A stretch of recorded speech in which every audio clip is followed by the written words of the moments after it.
Alright, we're done hanging, so I'm going to go ahead and scrape this with a 6-inch knife. And then we're going to use a fiberglass mesh tape. Get everything mesh taped, fiberglass mesh tape, and then we can turn around and do a first coat. I'm done with my hanging tools. Alright. 6-inch knife, spray glue. This is optional. I like to spray this on ceilings so the fiberglass really bonds. Fiberglass mesh tape. I don't care what others say, other videos you watch. Repairs use fiberglass mesh tape. Don't use paper, don't use all this other fancy stuff, just fiberglass mesh tape.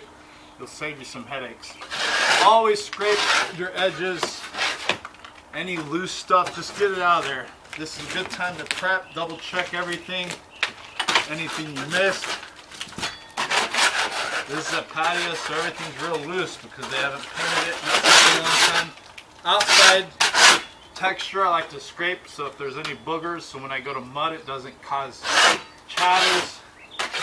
Outside edge, of course this fascia area, a nail, I missed a nail, hammered that up. That's what the hammer edge on these knives are for hammering up stuff like that.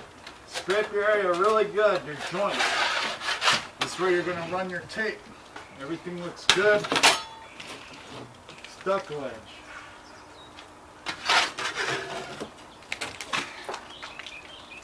This is going past here. So a little more effort here. They're getting extra credit on this job. That wasn't even in the job scope, but it had to come out. Spray glue, optional, but I like it.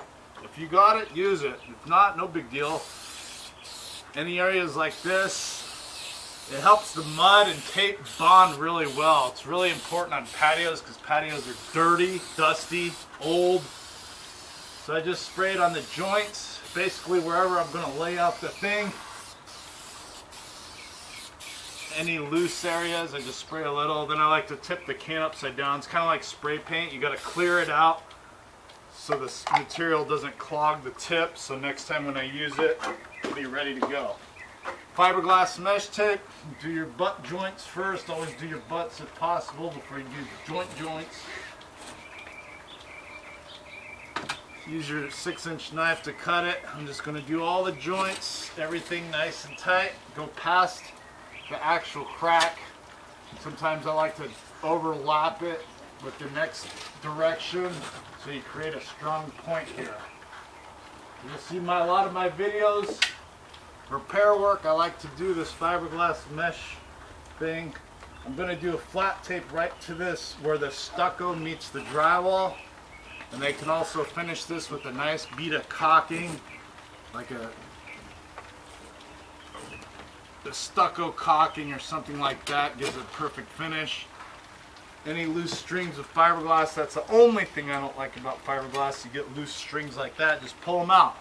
Use your 6-inch knife, flatten that tape down, push it down.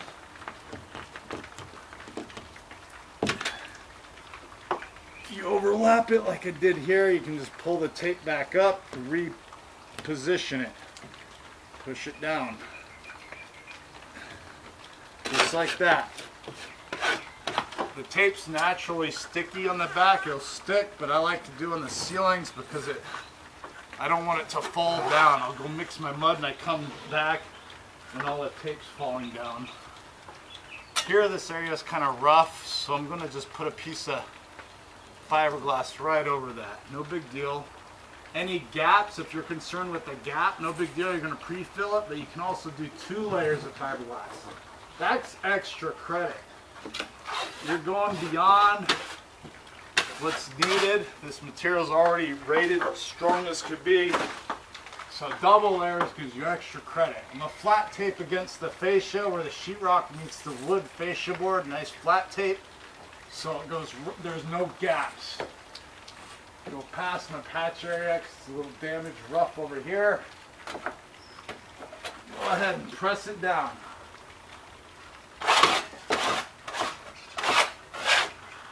See how it's not sticking, it wants to fall down, but it's okay. That's why I like to use that spray glue because they're really bonded. Press down your tape, press it down with your 6, make sure it's laying flat. You don't want it creases in it, high spots, low spots. Everything's fiberglass. We're done taping now. That's why we use fiberglass. It's easy, it's strong. Once you get the material on it, we're going to press it inside the gaps here with our next move with mud. We're going to fill in, strike in all the joints. Once you strike it in, that mud gets inside that gap, inside all the grooves, mesh groove. You want to get that mud in there. That's one thing guys don't do. If you get that mud inside that groove and gap, it's really in there. It's in between the two pieces of drywall, and then we can coat this out heavy. I'm just going to float this whole area out. Big patch. 3 foot by 3 foot patch. I'm just going to blow it out. Nice big heavy patch. So let's go ahead and put our tape away, and we're going to go mix some hot mud. I use hot mud. I always use hot muds for these jobs. Alright. First coat mud. I'm using a hot mud, thick mixed hot mud. I mud every day, so I use these hot muds. If you don't mud, use a joint compound. Joint compounds you have to let it dry. Same process. If this was hot mud or joint compound, same coating. Mud has to be thick. Fiberglass mesh tape. I like to strike it in. I'm striking it in, and I'm pushing down hard to get that mud inside that gap in between the mesh screen.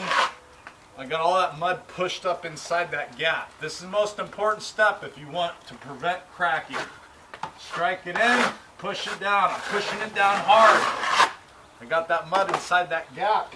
All the mesh is filled in. This would be considered like a pre-fill. Pre-fill. Your outside edges, no big deal. The most important part of your joints that are pre-filled. Now go ahead and coat it out. Now you can coat it. I'm using a 12-inch knife. Most guys like to use a 12, 10-inch knife for first coat, but I'm just going to blow this out like it's a regular patch. It's just a big patch on the ceiling is all this is. Blow it out nice and heavy. This will fill in anything. You could also just hit the joints if you wanted, but I told them I'm going to have to float this out, especially outside past the outside edge where they mud it themselves. Take it past the patch to feather it in.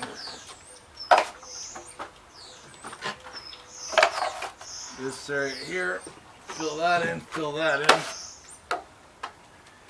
I already used a pan of mud, so I might have to go get another. Let your first coat set up. Since I'm using a hot mud, this will set up pretty fast. If you're using a joint compound, you're going to have to let it dry overnight and then turn around and sand it. Let it set up, then we're going to slick it out real good, and then we're going to follow through with a tight second coat. Go ahead and wash your tools while this is drying. Clean up your tools, clean up your mess. Don't just sit around waiting for mud to dry and make your time useful. Clean up your tools, especially your knives, right away. Let this set up, and then we'll do a second coat.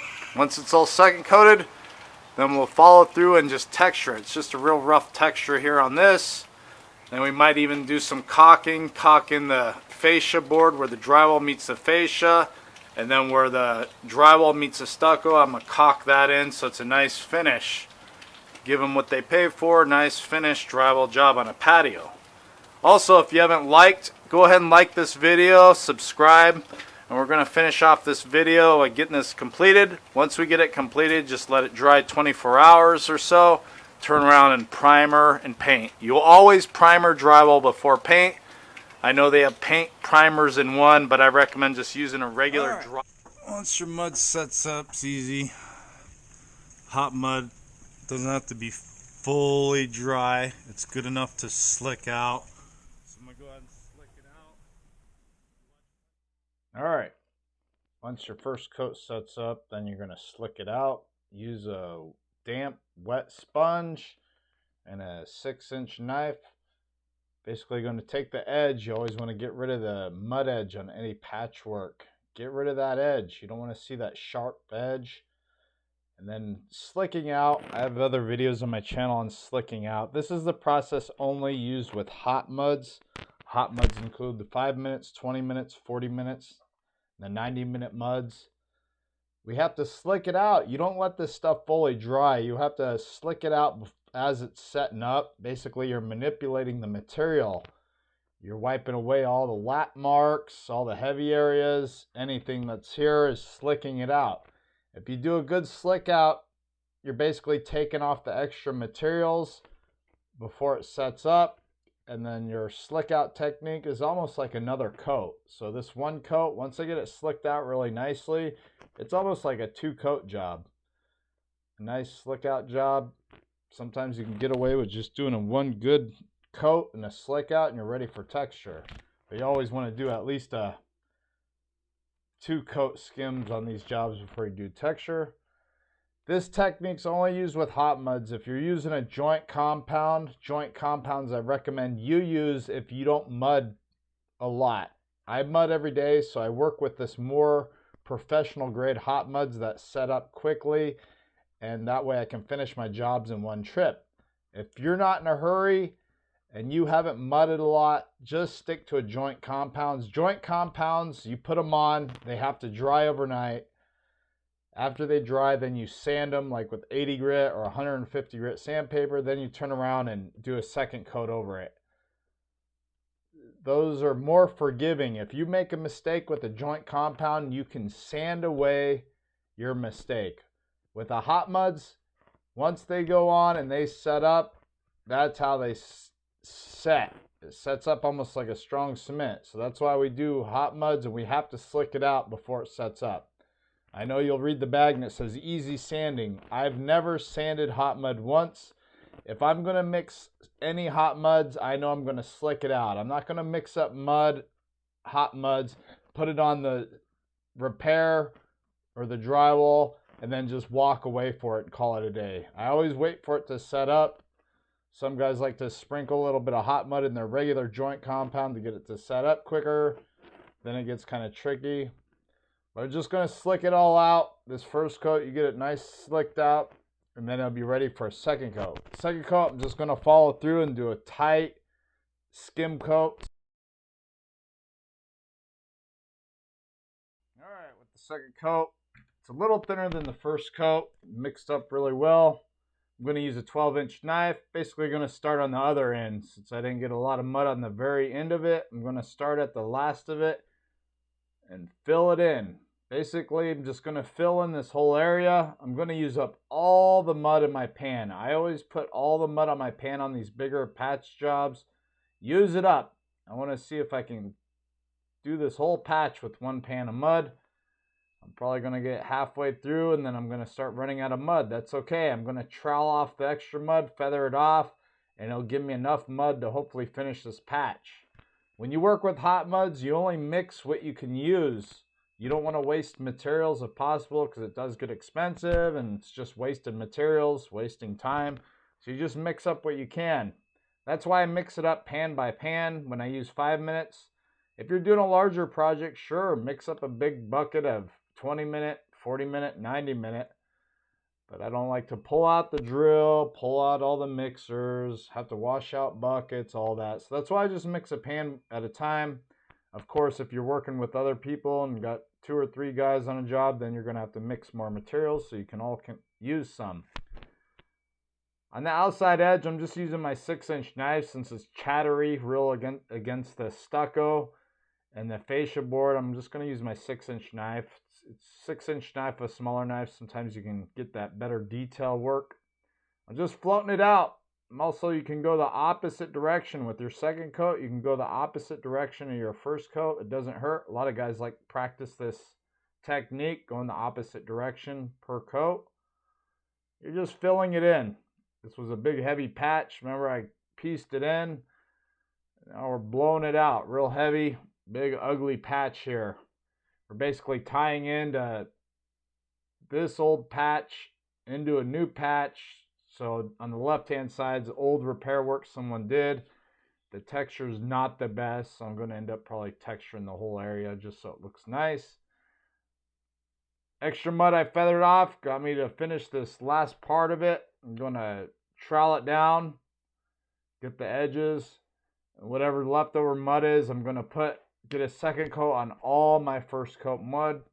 If there's a little bit of mud left over, then you can take the patch out just a little further. It just helps fade it out, blend it out. Nice transition. You notice I'm not just piling on a bunch of mud on, hoping for the best, just put the mud on and then sand it down. That's not how you do drywall. Drywall, we're putting the materials where it's needed, floating it out. If you put on a nice thick first coat, then your second coat is just a fill-in. You don't just keep piling on mud, creating a big old patch hump on the ceiling. That's not the job here. That's what everybody thinks. You're just smearing mud. No, we're not smearing mud. We're filling in the stuff that needs to be filled in. Extra pressure on the knife to take off the materials, feathering it out. I'm taking it out to the outside edge, past that outside edge, so the patch blends in. My patch is now going into a old repair, so I'm trying to feather it out into the old repair. So that's why a 3x3 patch now is turning into a 5x5 foot patch, and it keeps getting bigger and bigger per coat, per mud session. I'm just going to fill in all this area and just use up all my mud.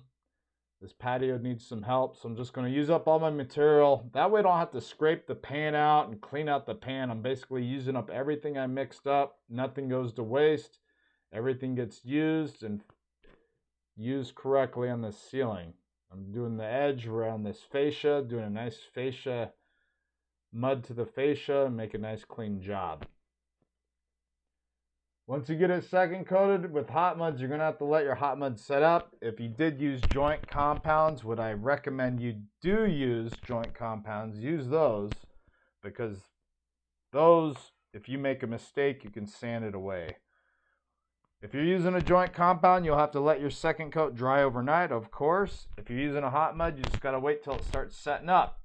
While your mud's setting up, go ahead and clean your tools. Always clean your tools when you're done using them. I got mud on my pan, mud on my knives. Scrape them and clean them up real clean. And then whatever time's left over, you can use to clean up the ground. Get all your trash thrown away, do whatever. Just make the most of your time while the mud's setting up. Mix your next mud, get your texture ready, whatever you have to do. Put tools away, clean up. Don't waste any time. Let's just get this project done thoroughly. Also, I'm going to let this second coat dry pretty good. Once I'm done slicking it out, I'm going to caulk in this angle area where the stucco meets the sheetrock and then the fascia. I'm going to caulk that all in. Of course, caulking is a painter's thing, but I have caulking on hand, and I want to do a really nice clean job here and makes it nice and perfect, and that way the client's happy and they know they got a good job here and everything looks good and professional. Get your tools cleaned up, let it dry, and then the next step after the second coat dries, if you used a joint compound, is sanding. If you used a hot mud, then you're going to have to slick it out. So let's just let this set up, give it a few minutes, and then we'll be ready for the next step.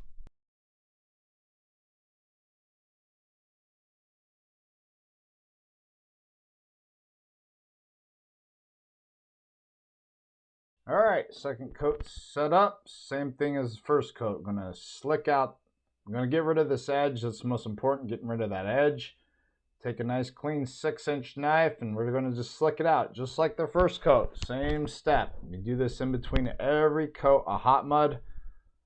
If other people say differently, then they never worked with hot mud. I work with this stuff every day. I consider myself a professional. Do this every day, patching, patching, patching. Feather it out, you're basically getting rid of lap marks, imperfections, stuff like that. The mud that you're taking off, the extra mud, if you need to use that mud that's on your knife, that also makes a good fill. So you can touch up stuff. Extra mud, you're basically taking off the extra mud. You put the mud on a little heavy, so now you got to get rid of it. I like working with hot muds because the jobs, I'm able to get it done, first coat, second coat, third coated and textured in one trip, and I can turn around and texture it. Also, I don't have to do sanding. Nothing is worse than sanding drywall, especially what I do. I work in people's houses, so I don't like to make dust. So that's why number one reason we work with hot muds too. We don't make a lot of dust. Drywall is messy, so at least you eliminate the dusting process. Of course, you're going to have to sand the texture. Most textures require sanding, but that's all the really sanding involved. So the only mess from this is a demo and the mudding that drops, and that's about it. Same thing, get it all slicked out, get all your edges, all your extra mud, get it out, all your corners, angles, everything, any extra mud, get it out of there. You're cleaning it up. Basically, you're going over every square inch of your work with the 6-inch knife and the damp sponge. And if you slick it out correctly, it's almost like another coat. So this is actually, I did 2 coats here, slicked out in between coats. It's like 4 coats of mud. It doesn't get any better than this. If I put any more coats on after this, it's just making a big hump on the ceiling. So you can see it's feathered out, nice transition, especially on the outside edge because it's blending it in to the existing patch. I'm not putting on the mud super heavy. I'm taking off the extra mud. It's just filling in the area you need. What I'm doing, I say, compares to like Bondo work on a car. I got a dent in my car and I'm filling it with Bondo. Well, I'm not just smearing Bondo all over the car fender. I'm just putting the Bondo in the dent, filling in the dent area only, and the extra gets taken away. So you don't have a big patch. And that's basically what we're doing here. We're working with the Bondo. It's a drywall Bondo. It sets up chemically like a Bondo. Bondos, you have to add a hardener and mix it in, then it sets up. With this quick set mud, you add water, and that activates the materials, and then they'll set up in that time frame. But get it all ready. Caulking. You don't have to caulk. Some guys like to do caulking before they paint, but I have caulking on hand, and I always like to caulk these where the stucco meets the drywall and the fascia board on these patios. It just makes a perfect, nice, clean finish. It kind of gives you the wow factor when you step back and look at it and say, that's a nice looking job right there. So that's why I do the caulking in. It's part of my service. I like to do a good job, 110, 120% quality when I can. If you need to cut the tips of these caulking guns, you can use a razor blade. I'm just cutting it at a 45 degree. I'm not cutting off a whole lot of the tube because I don't want a lot of material coming off. You just cut it at a 45 degree so only a little bit of material comes on. We don't want to goop up a bunch of caulking in the angle. We just want it to flow nicely. That's why I cut it at a 45 degrees so that caulking tube just flows right through that angle. I'm following it with this damp finger. I'm using my pointing finger. I'm not trying to put super heavy caulking in there. I don't want a big old goop mess of caulking. I'm just doing a tight bead. This is regular caulking. They call it water cleanup caulking. It's meant for baseboard, windows, wood trim, plaster, drywall. So it's perfect for this type of scenario. Some guys like to use a stucco type caulking or whatever. So if the homeowner wants to even go further, they can use even a higher grade caulking, like an elastomeric caulking, something like that. But this stuff I'm using is pretty good. It works perfect for this. I also like to caulk past my work area. Ideally, this whole patio needs to be caulked in. I gave the homeowner the option of doing that, pay extra for my time, my caulking materials to go around the whole patio, but they didn't want to pay extra for my time, so I'm just going to go a little past my area so it feathers in nicely, and then if they want to continue on with this caulking, they can go all the way around the stucco perimeter. A good painter would always do this too because it's part of paint prep. That's why they call painting caulking. It's sold in the paint aisle for a reason. It's not a drywaller thing, but a good drywaller like myself will do it while we're here. With the fascia, get that 45 degree. That way it goes in there and the caulking goes on nicely. Get this, putting on a decent sized bead of caulking. Not too heavy because I gotta take it off. Take off the extra. You don't want to put it on heavy with your thumb. That's why I use my little finger. Damp, clean finger. Just follow it through. This is water cleanup caulking. Any extra like that, just wipe it away. Just continue on. That's a nice caulking bead. I'm not even going to follow that with the sponge because I put it on just right so there's not a big bulge material. Take this in and cut it off so there's only a lot more. Take off your extra bead. Check your corners real good. That comes down. Big gap there. So that's a trouble area with this fascia. Everything's sealed up nice. Just going to take it all the way. I'm gonna even cut it over here. Cock it, because you can see the gap. I'm not gonna get crazy and cock all of this because that wasn't the job. This job just called for a 2 foot by 4 foot area. I already did one extra. I'm gonna go down here with the fascia and then just fill in. That's where the stucco.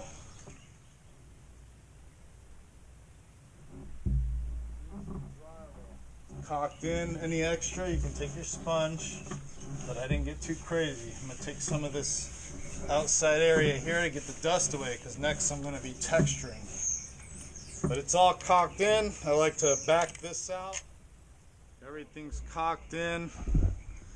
Large area there, all the way around, all the way there. Big old patch, nice smooth patch. I can look at it from here and say, wow, that's a nice looking patch. It's almost a shame I'm gonna have to put this heavy texture on it and ruin my nice smooth patch. All right, everything's dry. We're ready for texture. This is a skip trowel. Skip trowels, I use joint compounds. A thinned joint compound, usually the consistency is like a heavy pancake batter, nice and creamy. Easy tip for these skip trowels, just start on the outside edge, the existing skip trowel. By going over it, it'll almost create the pattern you're looking for. Skip trowels, practice makes perfect. This is not something you can learn just by watching a YouTube video or 2 or 100 videos. This is do, rinse and repeat over and over and over and over until you perfect your skip trowel. The mud has to be just right. Your technique has to be just right. You'll see videos of guys using these really big knives, like a 20-inch, 24-inch knife. Just use a 6-inch knife for any repair work. You need to learn how to master and be graceful with a 6-inch knife before you use anything bigger. Of course, you're going to always need a coating knife like a 10 or 12-inch knife. But for your handwork, textures and stuff, just stick to your 6-inch knife. If you're just doing a small job like this, all you really need is just a 6-inch knife and maybe a 10 or 12-inch knife and call it a day. Those are my go-to knives. Those are the only 2 knives I have on hand. A 6-inch and a 12-inch knife. The 6-inch knife works great for these skip trowels. You get a nice consistent pattern. It's easy to start and follow through. Sometimes with a real big knife, the knife's kind of concaved and bent. Curvature on the knife. If you look at any big knife, you'll notice there's a curvature. For a skip trowel, you can't have these curvatures in the knife. The knife has to almost be straight, perfectly straight, so you don't have a lot more mud in the middle where that curvature is, so the mud goes on the same consistent pattern. So practice with your 6-inch knife. Of course, your area you're located, you might have a different type texture. The repair process is always the same. Sheetrock, tape, first coat, second coat, if need be, third coat, and then texture. If you had a smooth texture, you would just do a real tight skim coat with joint compound and leave it smooth. Maybe you're comfortable with getting the sheetrock done or some of these processes. That's great. Get it coated and leave it smooth. At least your hole in your ceiling or your wall is sealed up, and then maybe you can hire someone to actually come in and just do a quick job, texture job for you. That's what these videos are for. This is just showing you the process. Of course, I make it look easy. I can knock these jobs out in a couple hours, if that. But I do it every day. I have the materials on hand. I know what to grab, when to grab. So there's a lot more than just watching a video to learn how to do drywall. I would say drywall, mudding, and texturing is more of an art form. That's what I always get called, an artist. But yeah, we're working with muds. You're putting on the muds certain directions, certain patterns, so it takes a little bit of skill level involved. A lot of people think drywallers are just unskilled workers that smear mud around, but there is a skill, there is an artwork to it to do these matching textures to match existing. Of course, your area, you might have a different texture, like I said. This is just a heavy skip trowel I'm doing, using a heavy joint compound and almost doing like a double skip pattern over it to get it heavy. I'm going to texture my patch area. All my mud work's going to get coated, And then I'm going to take the patch out further and wider, do this whole area. The reason I'm doing that is because they did outside repairs past my patchwork, and the texture they have there is not really the best. It's kind of a smoother texture than what's on the original, past this patch area on the original. So I'm just going to texture out this whole area. I'm going to use up all my mud in my pan. There's no reason for me to waste materials or scrape my materials back in my joint compound bucket. So I'm just going to use up all the mud I got on hand. Do a nice, good job. That way everybody's happy. The job looks better. The customer definitely gets what they pay for and then some. So they're happy. I'm happy with the results. Everybody's happy, happy, happy. So that's why we always take these patches out further and wider. And basically that way the homeowner knows that they really got a good deal here, what's involved. We're using joint compounds. Joint compounds for textures, they have to dry overnight. So you would just let this patchwork dry overnight. Once it's dry, I recommend doing a light sanding. Sanding, just use like a foam sanding block, or if you use a sand pole or sandpaper, use 150 to 220 grit sandpaper. That's your go-to sandpaper for finished drywall. You're just lightly sanding it. You're not grinding away the texture design. You're just kind of knocking the goobers out and help blending the new into the old. I did this whole fascia board here. We're going to get it all textured up, so it's going to be a really nice job here. Really happy with it. Like I said, this job called for just like a 2 foot by 4 foot section.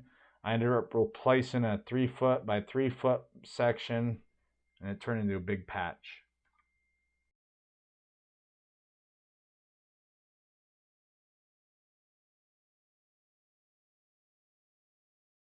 Once you get the area all textured up, most joint compounds you want to let dry overnight, 24 hours, 48 hours.